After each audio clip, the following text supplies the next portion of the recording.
l'intérêt de la co-animation qui est de partager à la fois les réseaux et les compétences des uns et des autres. Donc nous, c'est une co-animation Ligue de l'enseignement, comité départemental olympique et sportif et donc le service de l'État. Ça fait déjà plus de 10 ans qu'on travaille ensemble, hein, donc la co-animation à plusieurs nous permet de gagner du temps et d'efficacité aussi, puisque chacun mobilise ses réseaux. Et donc ça a un avantage, c'est d'avancer beaucoup plus vite et de manière plus large. L'idée pour le CDOS, c'est d'accompagner le secteur associatif et dans le cadre de cette co-animation, de s'ouvrir en effet à tous les secteurs. Pour nous, la plus-value de la co-animation, c'est un fait de pouvoir élargir notre réseau et de travailler de manière très complémentaire avec la Ligue de l'enseignement et ainsi renforcer cette complémentarité et renforcer notre champ d'action sur plutôt le secteur de la jeunesse.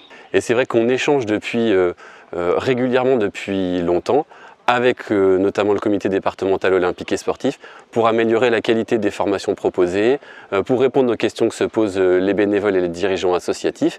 Et il y a cette complémentarité, cet échange qui aujourd'hui fait que naturellement la co-animation du dispositif fait sens et qu'on va aussi accompagner dans les territoires des associations comme ici, centres socioculturels ou espaces de vie sociale, pour être au plus près des associations et les accompagner localement.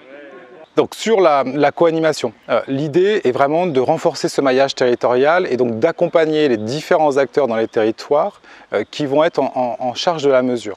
Donc on va avoir un axe sur la formation de nos différents prescripteurs et informateurs dans les territoires et puis l'animation avec les collectivités territoriales pour pouvoir accompagner le développement optimal de cette mesure.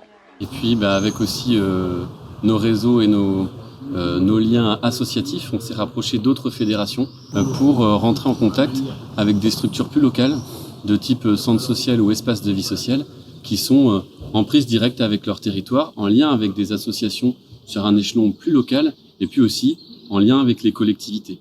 Donc tout ça, ça fait qu'aujourd'hui, on va passer à une étape suivante qui est de labelliser ces structures-là et en fait d'animer tout ce réseau au niveau départemental. C'est vrai que ce soutien de l'État, il se fait vraiment dans un cadre partenarial fort. Ça dépasse la relation financeur-financé. On est sur un pied d'égalité où on traite les questions de manière commune, collective, et ce qui va nous permettre dans le temps de vraiment continuer et de se positionner de manière durable.